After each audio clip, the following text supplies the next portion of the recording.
Hola amigos de Kissing Chile, bienvenidos a una nueva edición de nuestro video foro histórico en donde analizamos la historia de la banda en nuestro país y un poquito más. Como siempre, en primer lugar, mandarle los saludos y agradecimientos a nuestro almirante Yoba ahí, que desde Viña del Mar es nuestro director técnico e intenta que no nos veamos tan mal y nos escuchemos bien.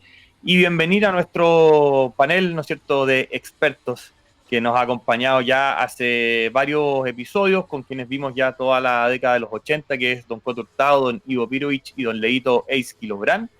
Y hoy día tenemos, ¿no es cierto?, ya el privilegio de ingresar a una nueva era, que son los 90. Y para empezar a hablar de los 90, es muy relevante, ¿no es cierto? Y tal como lo hicimos en los capítulos anteriores con referencia al querido Eric Carr, es hablar de lo que fue el último video de Eric Carr, ¿no es cierto?, que fue God Gave Rock and Roll to You.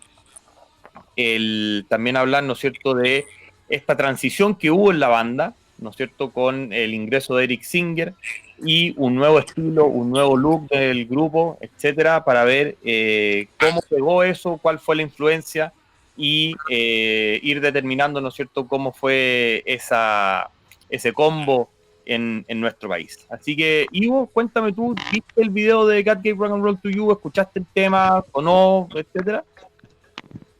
Hola a todos, muchas gracias por la invitación, como siempre. Un gusto estar acá con los chiquillos, con Code, con Leo, contigo Gustavo y con el Shop a distancia. El video de God Gave Rock and Roll to You lo vi. Antes de ver el video sonó en la radio el tema y sonó harto. Si la memoria no me falla, ese video, o sea, el tema empezó a sonar en radios por allá por noviembre del año 91. Noviembre, quizá principio de diciembre, por ahí me acuerdo de escuchar la canción en la radio.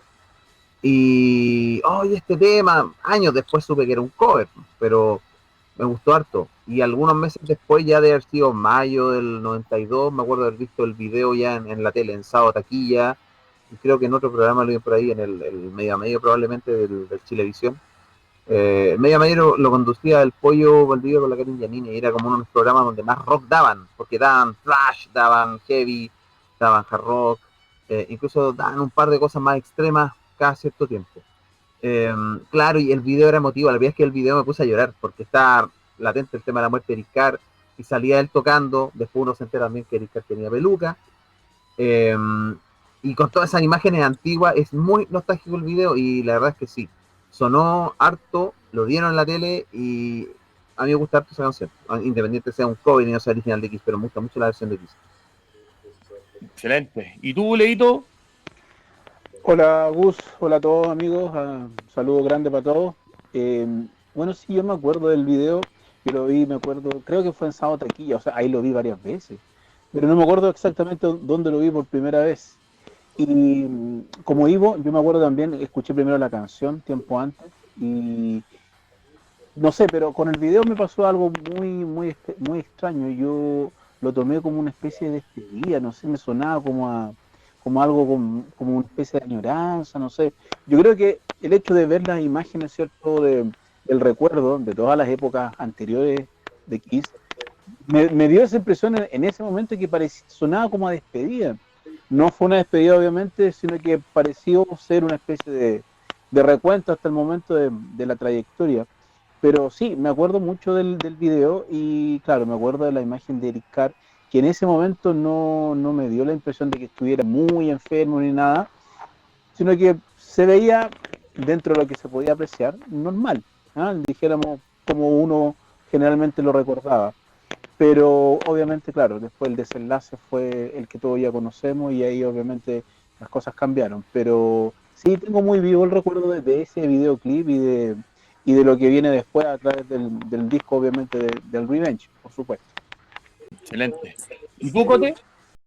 Hola, ¿qué tal todos? Saludos. Sí, similar. Recuerdo haber estado, yo creo que me enteré por la Firehouse, creo que fue mi fuente. Ya en esa época igual teníamos algunos contactos que nos llegaban de Headbangers o algún conocido que viajaba o algún conocido que nos podía mandar información, entonces nos enterábamos de un poquito más rápido de información. Y sí, haberlo visto, la canción a mí me voló la cabeza, la encontré increíble. el sonido, los arreglos, a esa parte cantada, melódica en la mitad. Yo realmente me llamó muchísimo la atención la canción. Sí caché al principio que era un cover, no tenía referencia, nunca había escuchado la versión original, sabía que era un cover. Bueno, años después cachamos cómo le cambiaron la letra principalmente y los arreglos, pero se notaba la mano de Bob Ezrin, era como, wow, aquí sabemos que hay un experimento, Bob Ezrin está de vuelta, se nota, se nota en el sonido, en esa fineza que tiene, esa cosa grande que tiene, esa cosa épica que tiene Ezrin, y que saca lo mejor de los músicos. De Kiss es un tipo que siempre supo sacar máximo provecho, más allá del paréntesis con The Elder, que bueno, esa otra conversación. Entonces me llamó la atención la canción, me gustó mucho, y el video también, me encantó el video. No sentí lo que sintió Leo de despedida, sino fue como más un aquí estamos, somos Kiss, este es nuestro legado, y Dios nos dio el rock and roll, digamos. Era como una declaración de principio, una cosa como bien épica, y que gustó harto, me acuerdo, en el grupo de amigos, en haberlo visto, escuchado en radio, en algunos canales de televisión. Era buena la sensación, era bueno el feeling, era como, mira, aquí se dio un salto, claramente, con respecto al Put in the Shape, que si bien tuvo un éxito masivo con Forever, era como para nosotros que somos fanáticos duros y con el ambiente de amigos que somos todos fanáticos del rock, era como, mira, importante, interesante lo que está haciendo Kiss acá, un tema épico y un bonito video. Claro, Eric Carr también, su despedida, y qué bueno que por último pudo estar en las voces, en el estudio y en el video, poder haber estado en el video que él lo quería, y qué bueno que lo dejaron. Así que un bonito tributo, sin duda, una bonita forma de cerrar, más allá de lo que después tuvo en el Revenge, lo de Eric Carr. Exactamente. Y ahí es bueno para empalmar un poco, porque yo creo que también es un tema súper épico, ¿no es cierto? Que ahora cuando uno ve la relación para la historia de la banda, era como esta prueba de si iban a poder trabajar con Bob Ezrin, ¿no es cierto?, antes de decidir que fuera el productor del Revenge que produce este tema. Bueno, obviamente los resultados están a la vista, que es un temazo, que la producción es espectacular, ¿no es cierto? Sí. Y después sale Revenge, ¿no es cierto?, acompañado del video de Unholy, que es un cambio de look brutal para la banda. O sea, el dejo es lo más demoníaco que han hecho en toda la historia. Yo me acuerdo cuando chico vi el video y como que me asustaba, digamos, como los niñitos, y encima así con los ojos en blanco, era una cuestión así, Sí. muy chacal, muy chacal. Pero cuando uno ve contextualizado el disco Revenge, ¿no es cierto?, se inserta ya en una época donde el negocio de la música nuevamente había cambiado completamente. Cuando hablábamos, ¿no es cierto?, en los 80, hablábamos que Kiss estaba persiguiendo lo que hacía Motley, ¿no es cierto?, lo que hacía Def Leppard, ¿no es cierto?, lo que hacía, no sé, Rat, o lo que hacía Poison, bueno, todas las bandas que sonaban, ¿no es cierto?, en esa época. Y acá en los 90 como que hay un borrón y cuenta nueva, ingresa un nuevo estilo musical súper influenciado por Kiss, ¿no es cierto?, sobre todo por el Kiss de los 70, y eso hace que al disco no le haya ido tan bien como uno cree que le fue, porque es un disco por los fans súper apreciado, pero cuando uno ve las cifras no es un disco no es un exitazo. Y lamentablemente, bueno, fue el último, ¿no es cierto?, disco de Kiss grabado. Después fue, ¿no es cierto?, ya se empezaron a espaciar, fue como la última parte de esta como de un Kiss súper prolífico en estudio, que iba sacando un disco cada año, 2 años. Llegan a Revenge y después lamentablemente ya empezamos a espaciarnos. Dentro de los 90 tenemos 2 discos en estudio más, y después, bueno, para qué decir que desde el año 98 en adelante tenemos solo 2 discos en ya a lo que es la época de esta grabación, 22 años, digamos. Pero cuando ustedes ven Revenge, ¿no es cierto?, y cuál fue el impacto del disco en Chile, cómo pegó acá. Yo sé que tu Cote ya estaba allá afuera y nos puede dar un contexto un poco distinto, pero para Ivo particularmente, y Leito, que estaban acá, que ya eran fans de la banda, cuando aparece, ¿no es cierto?, todo este nuevo look de Kiss, este nuevo sonido como súper revitalizado, ¿cuál fue el impacto, qué les produjo el disco y este nuevo Kiss? Ivo. A ver, mira, quiero aclarar algo respecto a mi perspectiva. A mí Revenge me gusta harto. No creo, personalmente, que algunas de las canciones de Revenge, me gustan harto, estén en mi top 10 de canciones de Kiss. Creo que hay canciones de otros discos de la época sin maquillaje que me gustan más, ¿ok? Y yo sé que hay mucha gente que ama Revenge, así como hay gente que no le gusta tanto. Yo creo que es un disco súper redondo, pero a mí lo que me pasó con Revenge dentro de mi círculo de amigos de mi generación es que sé que a todos les gustó. A diferencia de lo que había pasado con Crazy Nights y con el Hard in the Shade, que capaz tenía amigos que le había gustado más Hard in the Shade en su momento que Crazy Nights y viceversa. Pero a todos les gustó, o Tough Love, o Heart of Chrome, o Unholy, o Domino, no sé, Thou Shalt Not, I Just Wanna. El disco es súper redondito. Eh, yo lo debo haber escuchado como en julio del 92. Y sabéis lo que también mi percepción en ese momento es que sentía que era diferente. Pero sentía que era diferente en el momento quizá preciso, porque a pesar de que quizá no le fue bien, como todos lo sabemos, es un disco que sí tuvo momentum. Porque el año 92 hay varias bandas que sacaron discos. O sea, me acuerdo que Iron Maiden sacó Fear of the Dark. Unos meses antes, final 91 había salido, o mediados 91 había salido el Slave to the Rain de Skid Row, que era un disco más pesado. Y es como que había una ola de ¿cómo decirlo? Era como que el rock en general estaba tomando otra faceta. Y Kiss como que lo hizo en el momento preciso. Es por eso que yo creo que este disco se inserta harto dentro quizá del fan viejo, que lo comentamos antes de empezar el programa, que le gustaba este Kiss rockero, y echaban de menos el Kiss quizá más antiguo, porque hay como una vuelta a las raíces más pesadas, que no las tenía precisamente en el Hard in the Shade y en Crazy Nights. Eso es súper interesante en el contexto del momento. Y Unholy, como ya lo habíamos comentado, es un tema que nos voló la cabeza a todos. Era un tema oscuro, en blanco y negro, que lo dieron también a todos los canales nacionales. O sea, lo dieron en Televisión Nacional y lo dieron en el Canal 11, el medio a medio. Como decía, ese programa dio muchos videos de rock. Probablemente hubo más videos de rock a nivel transversal, de rock pesado, thrash y quizá algunas cosas más extremas. Fue en el medio a medio, ahí dieron mucha música.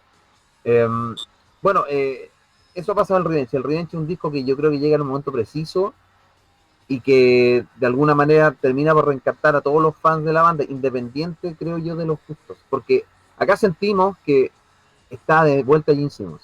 Gene Simmons como que estaba perdido después del Lick It Up. Lick It Up para mí era, les comenté en un programa anterior, el último disco donde uno ve que hay como un disco como con dos caras, así como Yin y Yang, Paul Stanley y Gene Simmons.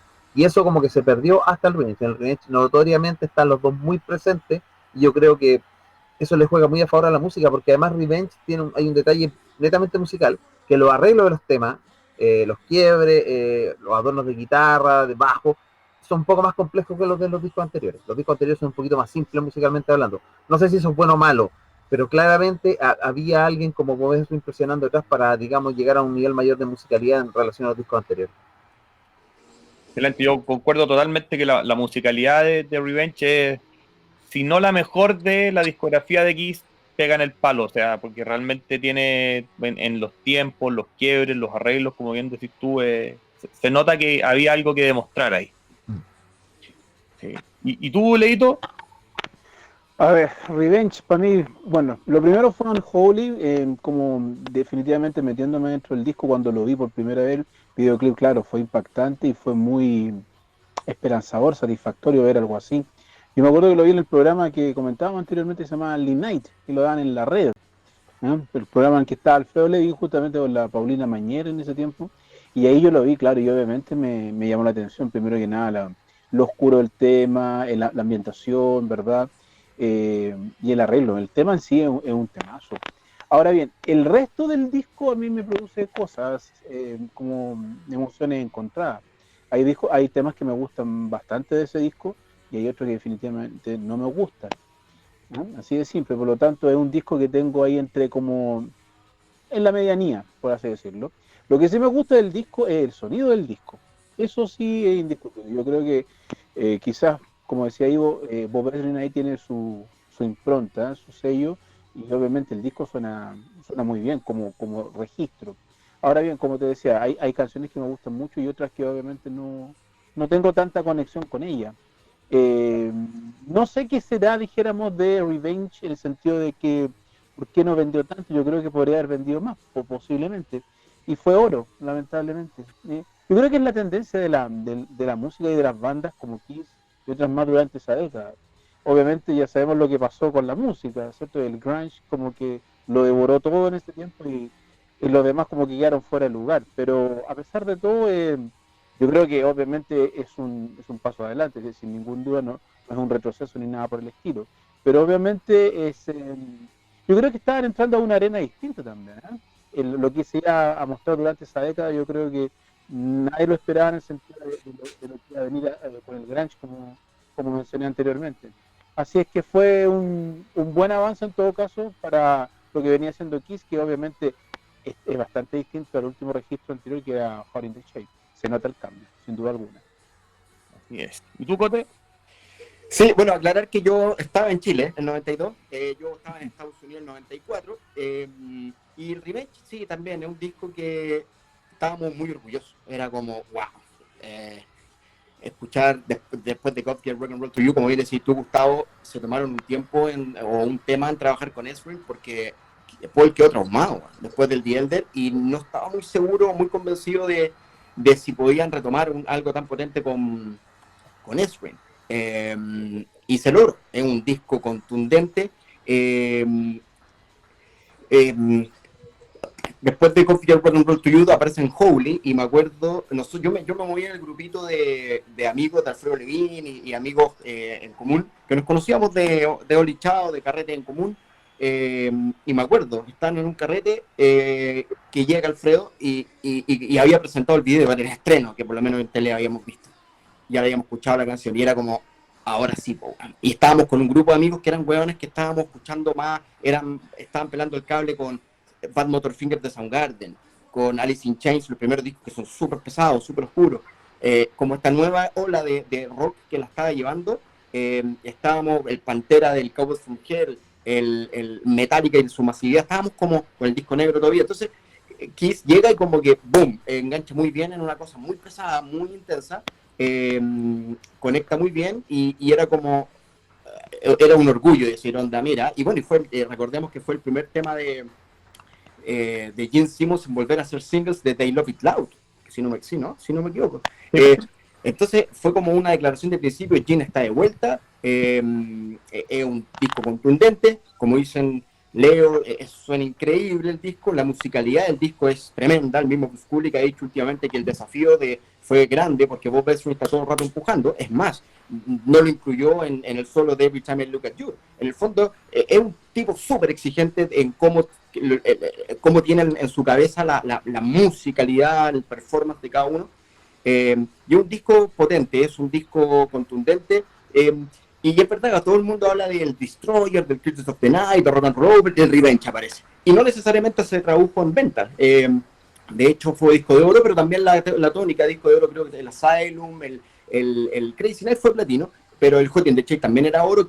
El Alive 3 después también era como una banda ya de entre fines de los 80 y los 90, una banda de disco de oro, que éramos todos los fanáticos de Kiss, nomás que íbamos a comprar su material. Pero era un disco que estaba como para entrar bien en los 90, es un disco con una actitud, una apuesta, un look de decir, ok, aquí estamos, un poco retomando los principios, y conectó con el fan más clásico de Kiss y también con gente que le tomó más respeto a Kiss, decir, bueno, ahora sí, gente que se conectó un poco, como decía Ivo, con ese Kiss más del Creatures, del Lick It Up y el clásico, digamos, de los 70, decir, ok, esto sí, esto aquí te la compro, digamos, aquí estamos hablando de Kiss. Y también me pasó un poco, me gusta harto el disco, pero no está en mi top 5 y de repente se me va al top 10 también. Y de repente me da, cuando hago nosotros los fanáticos de Kiss que nos ponemos a hacer como nuestro ranking, de repente te das cuenta, oye, chucha, no tengo el Revenge, man. Y es como, y pasa que, claro, a mí me gustan más los temas de Paul. Si bien en Holy es increíble, uno de los mejores temas de Gene Simmons, hasta amigo el Not for the Innocent, que me encanta.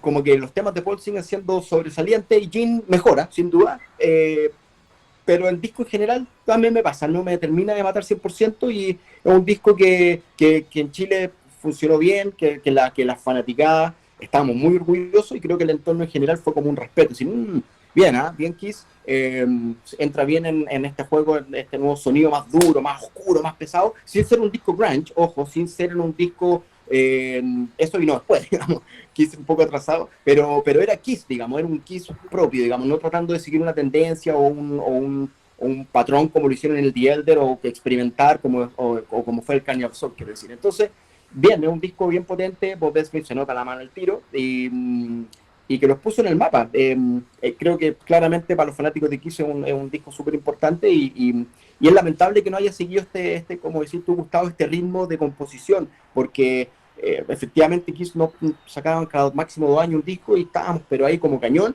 pero vinieron distintas razones que vamos a conversar de los 90. Fue una época distinta, un cambio brutal que hizo el Nirvana y todos para abajo, la música alternativa se transformó en la música mainstream y todos estos artistas reconocían a Kiss como una influencia. Entonces Kiss como que hizo un switch y empezó a usar eso a su favor, más allá de cómo le haya funcionado, y como que se insertó mucho en eso, en estar presente en discos, en hacer su propio tributo, etc. Entonces, pero bueno, el Revenge es un disco bien contundente, claramente, pero si uno mira la historia, tampoco después de la gira del Revenge, hay muchos temas que se hubieran seguido tocando, digamos. Hasta el día de hoy, quizá porque Paul ya simplemente no le da a cantar estos temas tan brutales, y en Howley quizá por ahí, pero no, es poco lo que uno mira la última gira y no figura Revenge. No, figura solo God Gave Rock and Roll to You para terminar el concierto en la versión grabada, que es claro, súper cruel. Claro, y la podrían tocar cagado la risa, pero es que, bueno, entonces, sí, es un disco bien interesante, es una buena manera de partir los 90. Sí. Oye, y cuando empieza todo este cambio, ¿no es cierto?, ya de Kiss, cambio sonoro, cambio visual, pasan también 2 otros hitos que no hay que dejar de lado, que es la edición, ¿no es cierto?, bueno, no solo a Live 3, sino que además de 2 home video muy potentes que sacó Kiss, bastante seguidos, que es el Confidential, está el Extreme Close Up, y además el Kiss My Ass, son 3. Sí. Y los sacan, ¿no es cierto?, en un periodo, si no me falla la memoria, son 2 años más o menos, ¿no es cierto?, porque Kiss My Ass, si mal no recuerdo, es 94, que está con todo el tema del disco tributo, está Confidential, medio como documental, ¿no es cierto?, de lo que es Alive 3, medio como un soporte visual, y además está Extreme Close Up, ¿no es cierto?, que es como un tema más biográfico, eso fue uno de los primeros videos que yo vi de la banda y me voló la cabeza cuando chico, digamos. Ustedes, esos videos en la época, me imagino que ya como fans más avesados de la banda se los deben haber gozado, pero a decir basta, porque hasta ese minuto, salvo Exposed y Animalized Live and Censored, no había mucho más salvo bootlegs, ¿no es cierto? Y ahora que aparece esta como seguidilla de 3 videos que cada uno en su mérito es súper bueno y súper potente y te muestra este Kiss nuevo, uno queda como bien satisfecho de material audiovisual. ¿Cómo fue esa llegada de los videos? ¿Por tu lado, yo? A ver, justamente, yo creo que tanto Extreme Close Up como Confidential los debo haber visto más o menos a finales de respectivo año. El Extreme lo vi a finales del 92, quizá a principios del 93, no más allá de eso. Y el Confidential lo debo haber visto a finales del 93 o un poco antes. ¿Sabía a mí lo que me pasó? Que cuando uno veía el Expose, uno veía una morada, uno ya cachaba completamente que era una morada. Pero cuando aparece Extreme Close Up, uno tiene la sensación de que es la primera vez que la banda está hablando de ellos mismos, como de su historia, así de verdad, sin humorada ni nada. A mí me gustó mucho ese video cuando salió. Claro que, bueno, uno ve con el paso del tiempo algunas de las cosas que comentan en la entrevista y tú decís, solo Kiss puede contradecirse tanto a sí mismo, pero eran buenos registros. Además que lo que me gustó también después del otro video del Confidential es que en Confidential le ponen un filtro a la imagen del show de Detroit y da la impresión de que estuviera grabado con cámara de cine. Me acuerdo que lo dije, esto se ve con cámara de cine, espectacular, estará en película. Uno después caché que era un filtro nomás que tenía, pero se veía espectacular. Hacía que eso se viera como un concepto viejo, el show de, ese era el de Palace, ¿no es cierto? El de Palace de Detroit. Muy bueno. Y claro, después el Kiss My Ass también lo debo haber visto algunos meses después del estreno del disco de tributo. Que debo reconocer que este tributo creo que tiene cosas bien interesantes que no me gusta tanto. Más que nada porque siento que hay un par de versiones fuera de lugar que no tenían nada que hacer ahí. Pero lo bueno es que en esa época ya teníamos como este culto al videoclip y consumíamos videoclips y con vídeos, ¿okay? De hecho me acuerdo que aparece el History de Black Sabbath, ¿no es cierto? Y creo que está en 2 volúmenes, la etapa con Ozzy y la etapa sin Ozzy. Y eso también apareció en 2 videos y uno se lo consiguió. y eran como ya las bandas hablando 20 años después de los lanzamientos de sus respectivas carreras, las bandas como hablando de sí mismas. O sea, me hacía mucho sentido que Kiss hubiera hecho eso también en ese momento. Eh, pero ese video se consumía tanto entre los fans. Eso era lo bueno también de la época, ¿sí? Pero claro, está eso que mencionáis antes, de que Kiss deja de sacar discos una vez o una vez al año, cada 2 años, porque no deja de ser interesante. Esto es una cosa que yo siempre pienso. Lo más interesante de las bandas clásicas no es que saquen, que hayan tenido muchos discos clásicos que sean buenos, es que salían una vez al año o dos al año. ¿Cómo componís tanta música en tan poco tiempo? Es complicado. Yo, fuera del rock, yo tengo el caso de John Williams, que es el compositor de película, que lo adoro, ¿cachai? Y en algún momento compuso 4 películas al año, estamos hablando de 8 horas de música, ¿cachai? Y otro estilo. Pero resulta que las bandas de rock tenían este como impulso a hacer música constantemente. Y eso se empieza a perder cuando cambia la industria ya en los 90, por el tema de las grandes giras, por lo mismo Metallica, que se demoraron en sacar el álbum negro, después se demoraron 5 años en sacar un disco de estudio cuando sale el Load. Pero bueno, era otra época, estaba la cultura en ya inserta en Latinoamérica.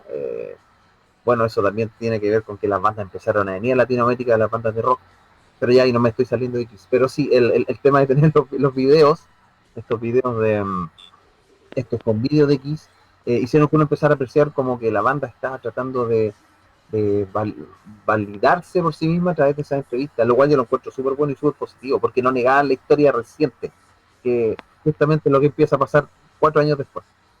Exactamente, exactamente.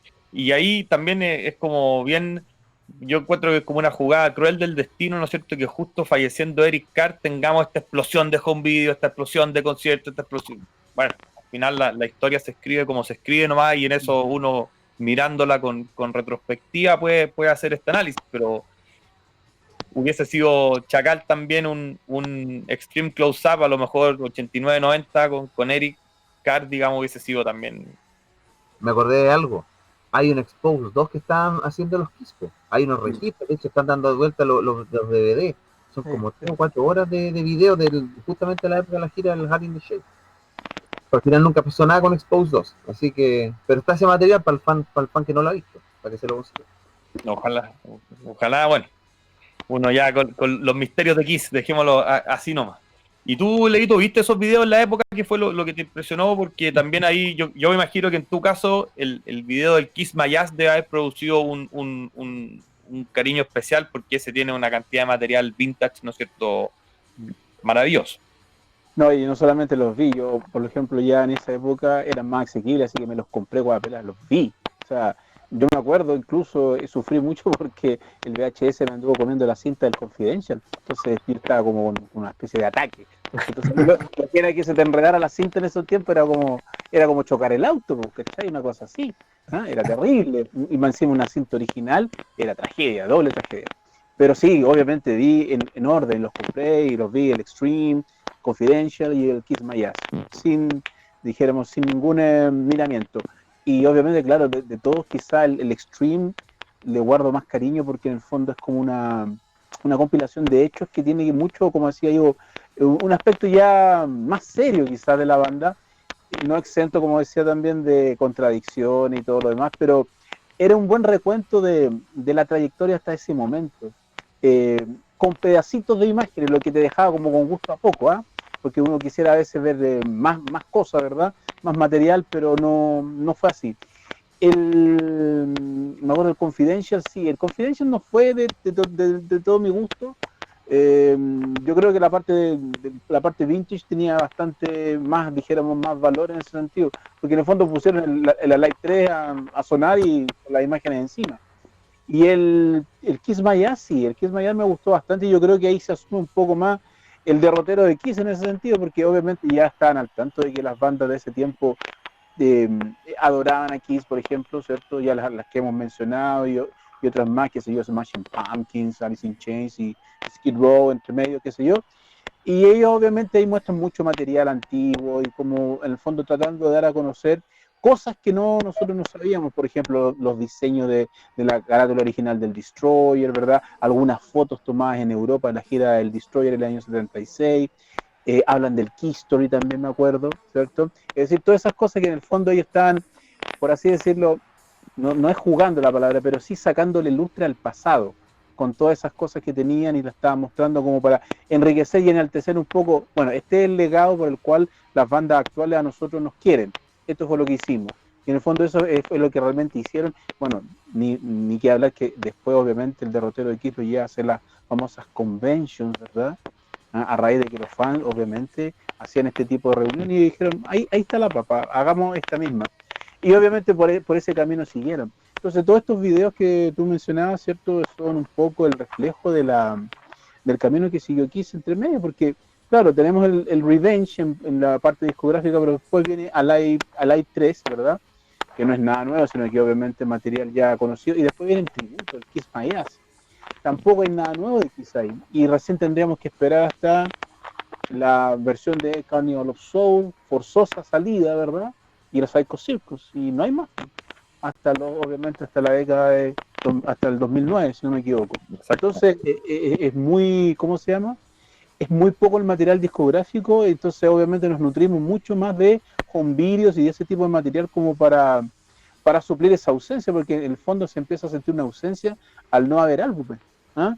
Como que uno, como decían ustedes, uno se acostumbra a un cierto ritmo de salidas constantes de material. Y al no haber ese material, obviamente uno piensa, dice, ¿qué pasa con la banda? ¿Estará entrando en crisis? ¿No hay nada? ¿Qué sé yo? Entonces obviamente empiezan a salir otros productos u otros registros que también hacen cuenta de la historia de Kiss.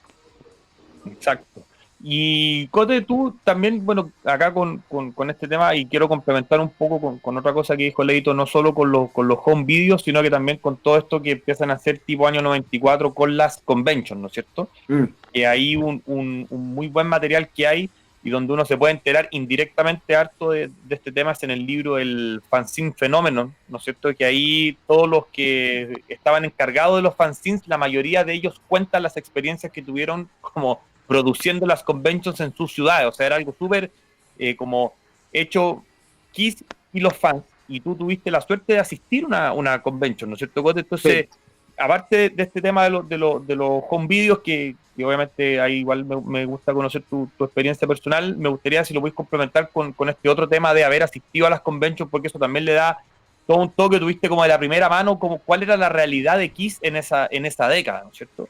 Sí, bueno, lo de los videos, efectivamente, yo aluciné con el Extreme Close-Up, teníamos el Animalize, después teníamos el Expose, y ya después toparse con el Extreme Close-Up, con esa cosa, como decía Leo, era ya no era una talla, sino era la banda contando su historia, era alucinante, era como ya, ok, con buenos, y quedamos cortos, que no es tanto los videoclips y las cosas que uno siempre quisiera, pero yo aluciné con el Extreme Close-Up.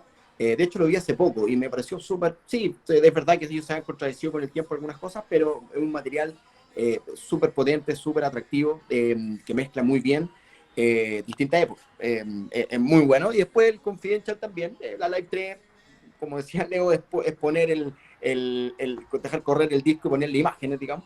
Está bien. Y el Kiss My Ass tenía esa cosa más interesante de, claro, había imágenes de Anthrax, de Jim Blossom y otras bandas medio alternativas grabando el mismo disco, pero un disco o un material que puede haber tenido el potencial de tener a Nine Inch Nails, a Megadeth, a Nine Inch Nails, Megadeth y Alice in Chains, Megadeth y Nine Inch Nails. Entonces, eran bandas que grabaron o tenían la intención, creo que Megadeth grabó Strange para ese disco, pero quedó ahí, no hubiera sido un disco más potente por temas de derechos, de políticas de sellos seguramente, de autorizaciones, pero claro, ese material setentero que complementaba el Kiss My Ass, potente, buenísimo, con muchísima onda y claro, a falta de disco nos íbamos alimentando de estos materiales audiovisuales, que realmente estábamos alucinados y era una forma de alimentar esa necesidad quisiera que tenemos todos hasta el día de hoy, que necesitamos algo todos los años, o cada mes, por lo menos. Entonces, los videos nos dio eso, y también que Kiss empezó a salir más, a tocar más.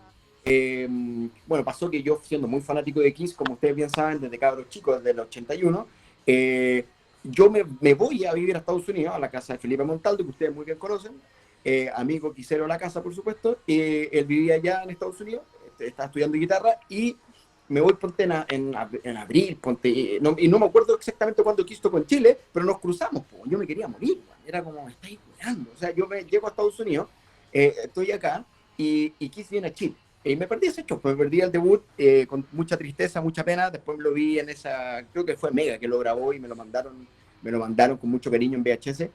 Entonces Kiss tocó mucho Sudamérica y todo. Y fue una época increíble y lo audiovisual era la forma de estar conectados y estar alimentando nuestro espíritu, nuestra alma, lo que queramos, esta llama quisiera que tenemos todos nosotros que nos tiene locos.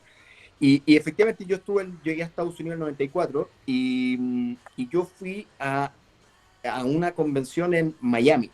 Y fue increíble, yo había estado en algunas cosas más pequeñas, cosas con algunos amigos, cosas más pequeñitas, de juntarse en la casa, digamos, como lo hacemos nosotros mismos, pero ir a era un hotel, en uno de estos, eran varios salones, ¿no? Varios salones dentro de como todo el primer piso de un hotel.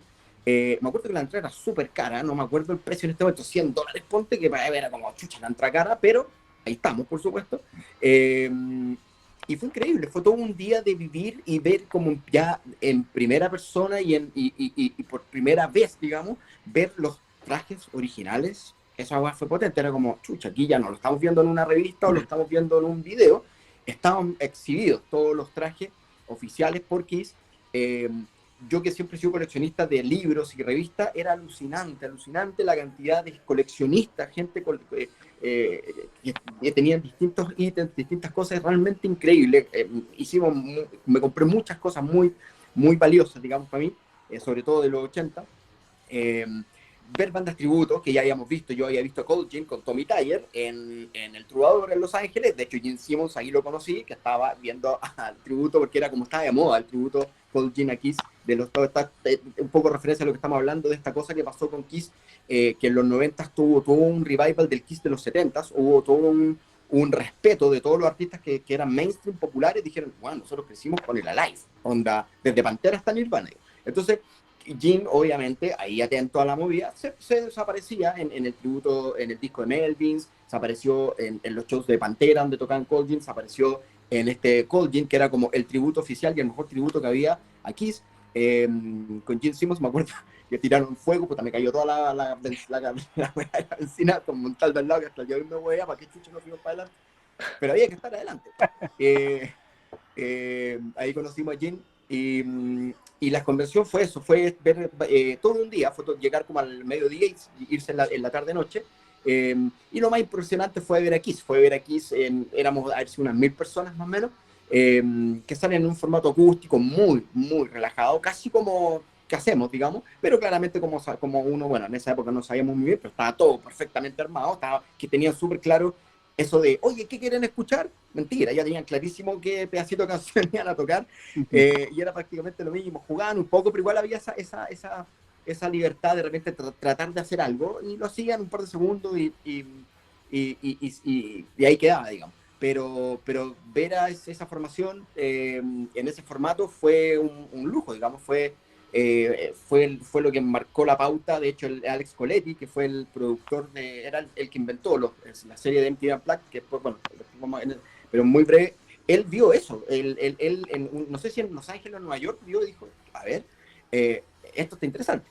Pero bueno, esa es otra historia, digamos, otra key story. Y de ahí fue una experiencia increíble estar ahí muy cerca de Kiss, de verlos muy echando la talla, de muy relajado, de compartir mucho con los fans, de hablar mucho con los fans.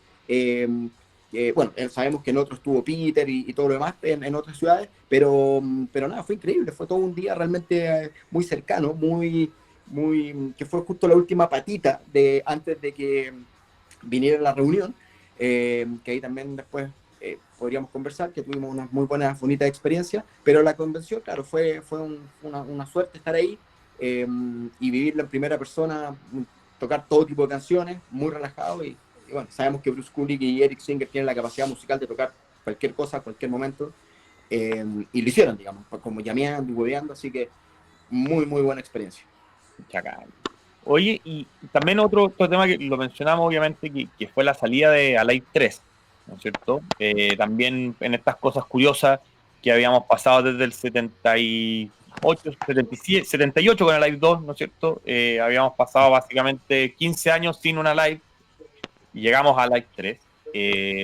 Con este concierto ya más largo, ¿no es cierto? 70 y tantos minutos, 16, 17 temas dependiendo de la edición, ¿no es cierto? Con o sin Take It Off.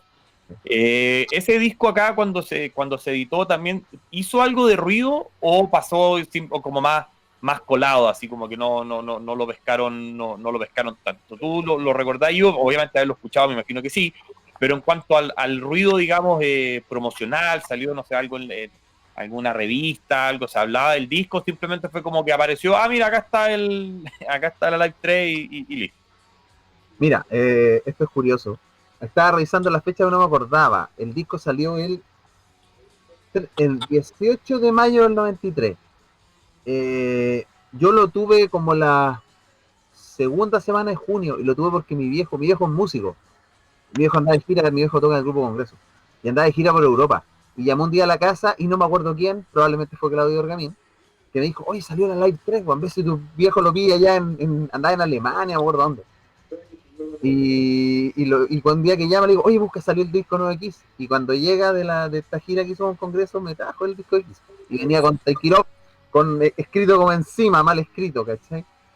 Y puta, yo me acuerdo que se comentaba a nivel de fans, por lo menos entre lo que son mis amigos. No recuerdo haber visto mucha promo en los medios acá, pero se demoró varias semanas en llegar. Yo creo que vine a ver ese disco acá después que me llegó a mí, de haber sido un mes después.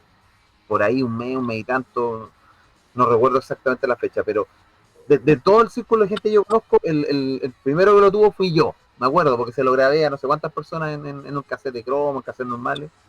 Y después, claro, ahí empezó a llegar, ya de haber sido finales de junio, principio de julio, por ahí. Pero yo aluciné con la Live 3 y me acuerdo que especialmente, todas las canciones las habíamos escuchado en vivo, pero escuchar esa versión de I Was Made for Loving You, que me voló la cabeza. Tenerla ahí con buen sonido, sabemos que estaba pichicateado el disco, todo lo que uno diga, pero sabéis que encontrar el sonido del disco era espectacular, la banda sonando en muy buena forma. A mí la Live 3 me encanta, a veces he llegado a pensar que me gusta más que la Live 1.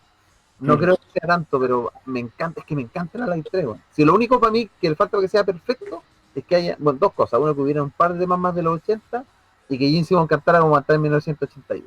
Con eso, en la Live 3 sería perfecto.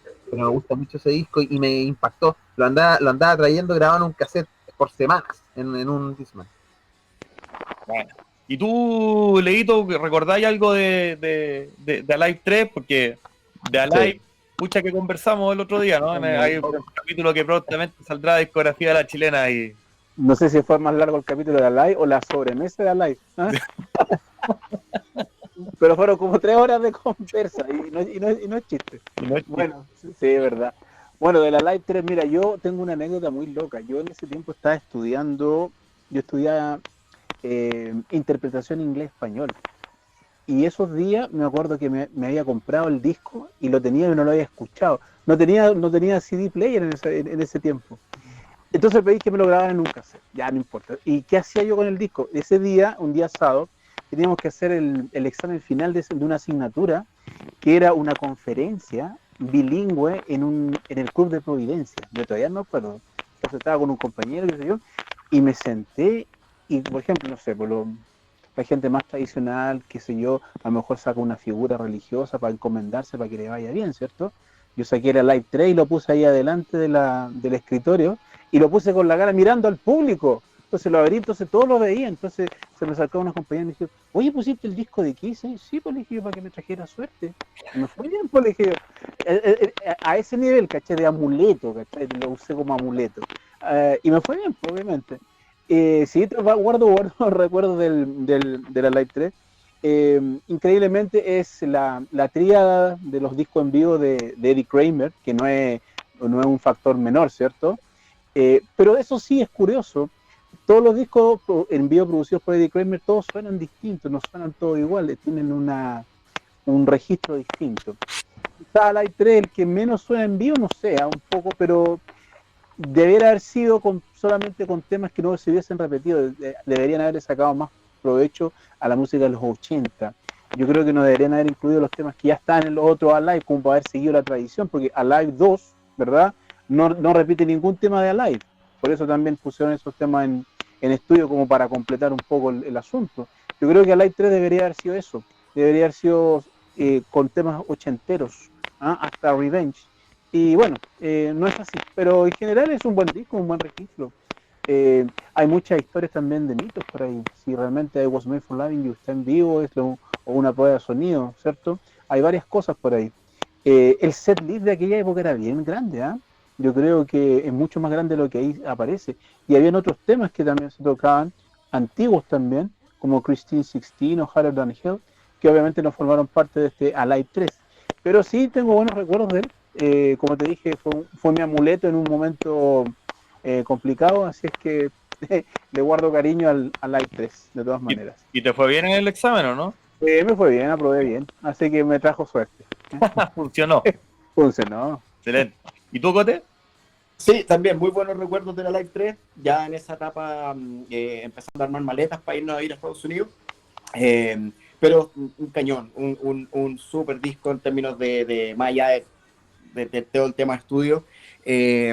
Yo, de hecho, tengo colegas más jóvenes que crecieron con el Kiss de los 90, Revenge, la Live 3, y hasta el día de hoy, de la discusión es, o el mismo Cristian Pavés, que bien conocemos también, es como, man, este Kiss es mucho más amplificado. Mira cómo toca Eric Singer lo dejaron tocar, así como juegue. Entonces le da otro arreglo a las canciones y no sé si la palabra es más metalizado, pero claramente es muy poderoso, digamos, un cuestión contundente. Es un disco muy entretenido. Yo me acuerdo que lo compré cuando salió, apenas llegó, en la tienda Fusión. Estoy casi seguro que todavía existe, sí, tiene que estar existir. Y me lo compré y aluciné y con abrirlo y ver todo este árbol genealógico que tiene, que es alucinante, y uno se pone ahí como fanático de Kiss a hacer todos los puentes. Eh, eh, lo que sí me faltó, estoy de acuerdo, que creo que faltó Tears Are Falling, faltó Crazy Night, que representara más los 80, que era la característica de los Alive, representar época. Quizá tuvo además algunos temas setenteros, pero bueno, es como lo que hablábamos el otro día, nos hubiera encantado que es que la Live hubiera sido con Eric Carr. Y ese es el disco, era alucinante, alucinante. Pero bueno, así se dio con Kiss, pero sí, un disco potente, una bonita manera de registrar la gira Revenge, que fue un disco súper icónico. Eh, para muchos, he visto en todos estos foros que uno sigue X, que cuando hablan de la formación, hay muchos fanáticos de la formación que creció con Bruce Kulick sobre todo, y hay mucho respeto por Eric Singer también. No tanto cariño como Eric Carr, pero un disco muy potente, muy entretenido y que mantuvo la tradición. No me acuerdo que haya mucho ruido en Chile, así de prensa tampoco. Sí, en el entorno que hicieron todos fanáticos, era Live 3. Era como, wow. Y ahí estábamos todos atentos y pendientes para comprarlo, por supuesto. Pero vaya eso como un registro importante para el fanático de Kiss, no creo que haya tenido mayor impacto. En términos, el video fue I Love It Loud, ¿se acuerdan el primer video? Sí. O único, quizá. Y de ahí quedó y sí, un bonito registro, un complemento de lo que fue después el Confidential. Súper importante, pero para el fanático, simplemente para la fanática dura. Excelente. Sí, bueno, ese fue el disco con el que yo me crié. Claro, Para mí fue Alive 3, Revenge, Alive. Esos son mis tres primeros discos y el Smashes. A mí esos fueron los discos como con los que yo me crié con Kiss. Fue eso, entonces tenía un popurrí gigantesco, pero efectivamente para mí la alineación al principio era esa, era con Eric Singer y con Bruce Kulick. No entendía nada, digamos, después que se pintaban, y para mí era como ir a descubrir todo hacia atrás. Porque cuando salió la Live yo tenía, ¿cuánto? 9 años, yo me vine a ser fanático de Kiss un poquito después, como a los 11, 12, entonces existía hasta eso como calentito. Y después volviste, bueno, y después alucinaste más con el Alive. Hoy en día escucháis más el Alive con el Alive 2 que el Alive 3. No, a mí en particular, Alive, para mí el perfecto es Alive. Para mí Ya. ese es insuperable porque para mí la magia de ese disco es realmente brutal, pero Alive 3 para mí está ahí. Alive 2, de los tres Alive, para mí Alive 2 es el más inferior en respecto a la parte en vivo, sacándole los 5 temas en estudio, que para mí esos 5 temas en estudio son incluso mejores que algunos que están en Love Gun y qué sé yo, o sea, para mí son temazos. Sí, sí, sí. Pero en vivo, si yo tuviera que hacer mi podio, Alive 3, Alive 2. Bueno. Para mí, personalmente, porque a mí el cuetazo entre Critters y Deuce me voló la cabeza y ahí no tuve, para mí ese fue como mi rito de iniciación, era eso, y los fuegos artificiales y con los láser en I Was Made for Loving You, a mí, imagínate, 11 años, me volaron la cabeza. Bueno, excelente. Sí, Me volaron la cabeza. increíble. Bueno, es un disco muy potente, muy potente. Sí, muy bueno. Y bueno, yo creo que por tiempo lo vamos a dejar hasta acá, pero vamos a dejar al tiro planteado los siguientes temas.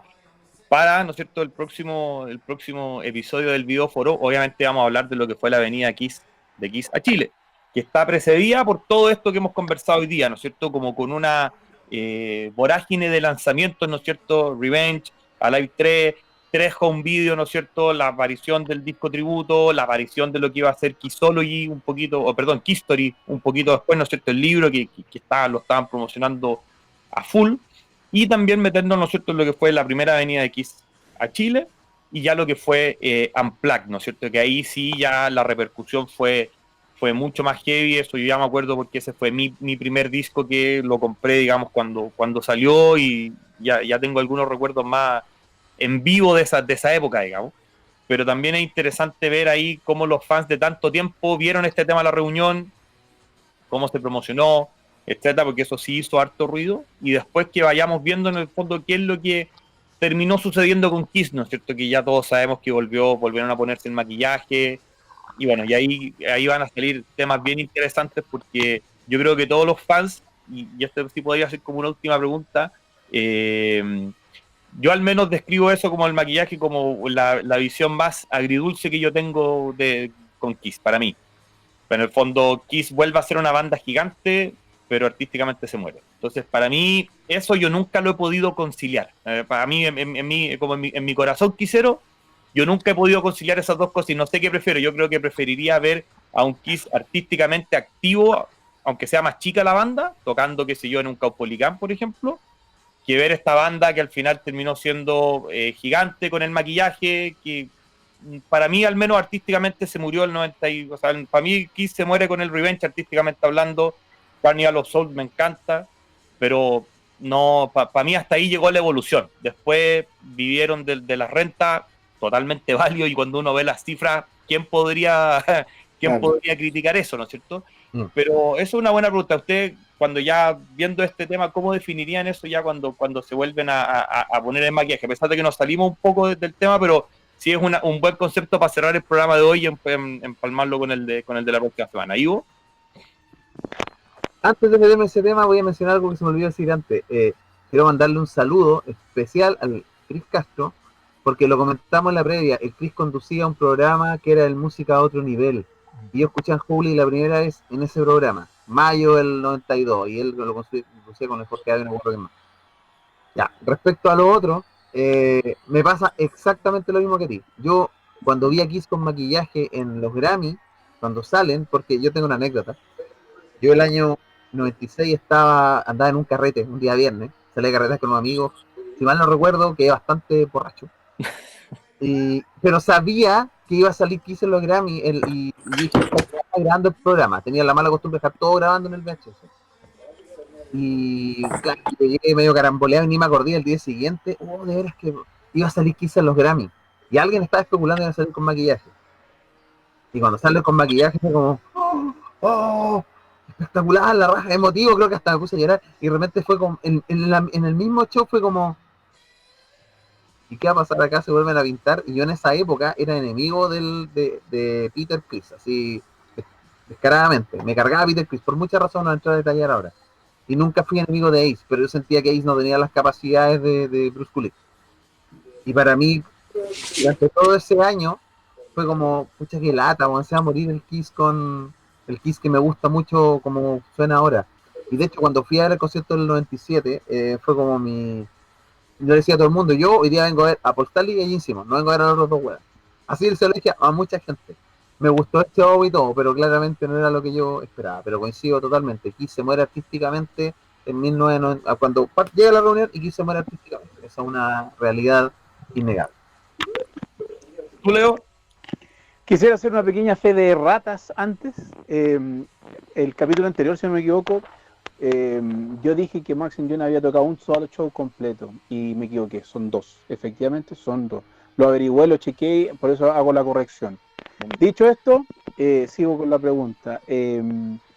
Bueno, sí, el impacto, sí, obviamente fue increíble. Ver ahí, por ejemplo, cuando salieron, estaba presentando aquí en Tupac Shakur, creo que era, el rapero, y salieron ellos, claro, increíble. Ahora bien, yo obviamente celebré que se hayan juntado, pero claro, si lo vemos en la perspectiva del tiempo, artísticamente no fue tampoco un acierto, ¿no? Porque la producción fue bastante, por así decirlo, no fue del todo buena. Y obviamente prima otro factor que nosotros sabemos cuál es, que tú ya lo mencionaste, que es el factor económico. Kiss en sus arcas no estaba bien. Eso uno lo puede ver en prensa de la época, en libros, qué sé yo, y se da cuenta de que no funcionaba económicamente y que obviamente la banda tenía una especie de necesidad icónica de figurar. Y eso es lo que en el fondo ha hecho de ahí en adelante. O sea, icónicamente Kiss funciona muy bien porque ahora es reconocido, ¿verdad? Como 4 personajes más que 4 músicos. Porque ahora estamos hablando de Spaceman, de Star Chat, qué sé yo, más que hablar como hablamos antes de Ace, de Paul, etcétera. Por lo tanto, en ese aspecto sí funciona la banda. Y congrega, y hace cruceros, y hace conciertos multitudinarios, y eso es innegable que funciona. Ahora bien, como bien dicen ustedes, la cosecha musical es muy poca. ¿Qué tenemos? Tenemos el Psycho Circus primero, ¿verdad? El Sonic Boom y el Monster. Y creo que no hay más, si no me equivoco, ¿verdad? El No, tema con los japoneses no. Claro, con la Momoiro Clover Z, ¿verdad? Que es y la música en una película, pero no un tema, lo canta Paul, que sale como Kiss, pero Nothing Can Keep You From You.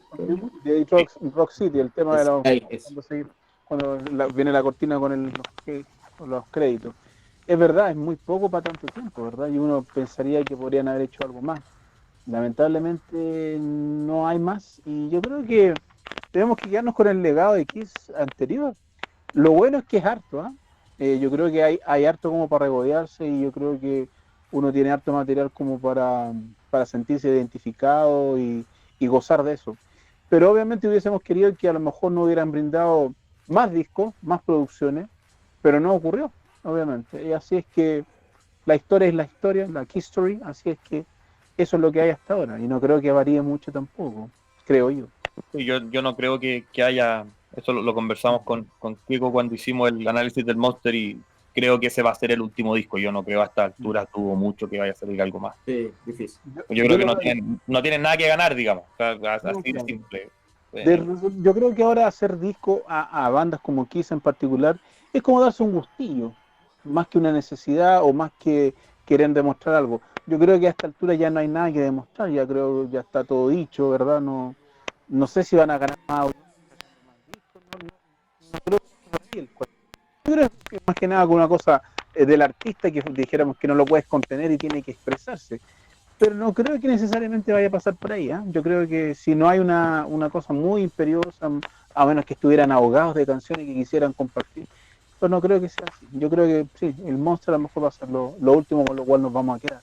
Así es. Y de eso ya 8 años. Sí, es que es mucho tiempo. Sí. Claro. Lo que uno a veces como que es tan rica la discografía que realmente te perdís que en lo último, o sea, desde el 92 ahora tení 28 años y tení en el fondo 4 discos, o sea, tenía un disco cada 7 años y lo promediáis. Bueno, en fin. ¿Y tú, Patrick, cómo veis ese? Sí, efectivamente Kiss nos entregó casi 20 años de música increíble, un catálogo maravilloso, 74, 92.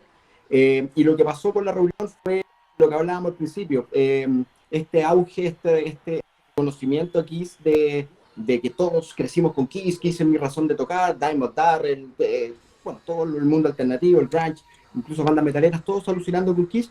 Y Kiss capitalizó eso. Y usted conocía la historia que Gene Simmons quería a Doc McGhee antes, porque sabíamos que Doc McGhee era un animal de cómo llevar una banda a un extremo popular, digamos, lo hizo con Bon Jovi, con Motley, etc. Y la respuesta de Doc McGhee siempre fue, en los últimos 2 años anteriores, fue, ¿se van a reunir con Pintura? No, entonces no me sigáis llamando, no me interesa, porque para Doc McGhee era un producto. Esto es, olvidémonos de un disco nuevo, un producto. Y son datos duros. Se reúne Kiss, y se transformó en la gira más exitosa del año. O sea, de cualquier estilo musical. Salieron en la portada de la revista Forbes, donde cosas que Kiss nunca tuvo ni siquiera en los 70, así de cantidad de tickets cortados, de merchandising, era una brutalidad. Entonces, era una oportunidad que no había era imposible no tomarla.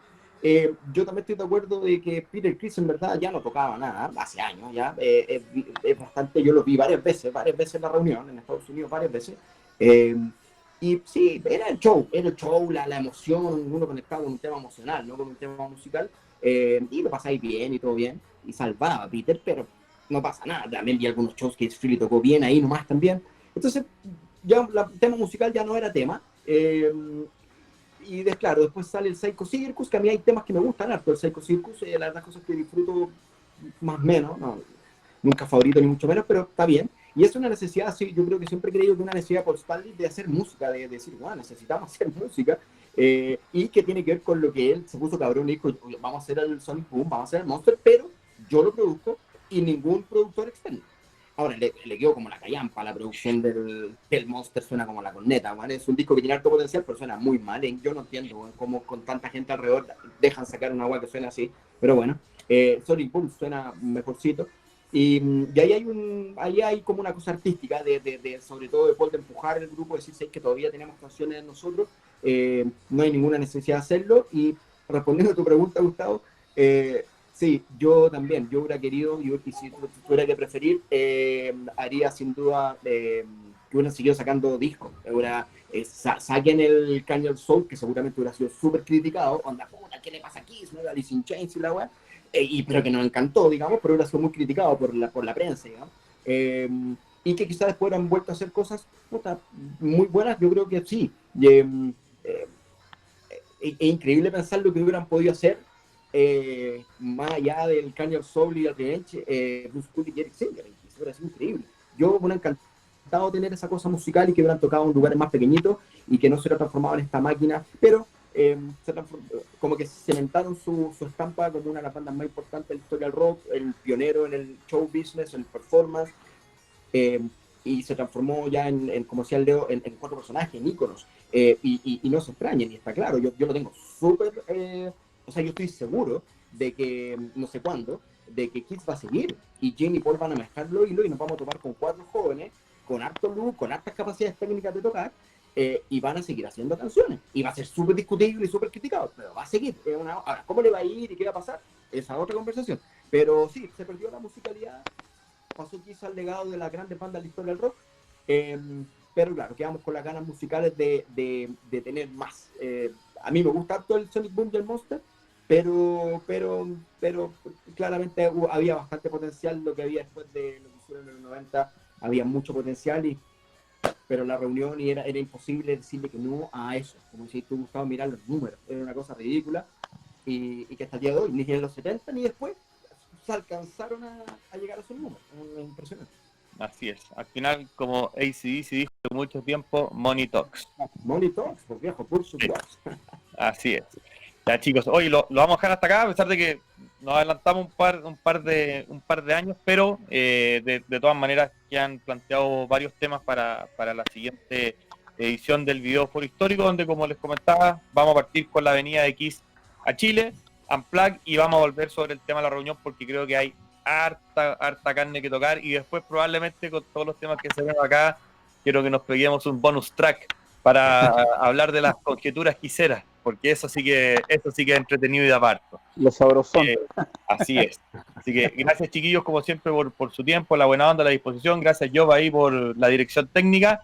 Y a todos nuestros amigos, muchas gracias, como siempre, por su tiempo, por su sintonía, por sus suscripciones, comentarios y buena onda en general. Este material se hace con todo cariño para ustedes, para pasarlo bien, sobre todo en tiempos donde no lo hemos estado pasando tan bien, ¿no es cierto?, con la pandemia, el encierro, etcétera. Así que si se puede pasar un momento divertido y un momento agradable hablando de lo que más nos apasiona, que es Kiss, qué mejor. Así que cuídense y nos vemos la próxima semana en otro episodio de Kiss in Chile. Que estén bien. Chao. Adiós.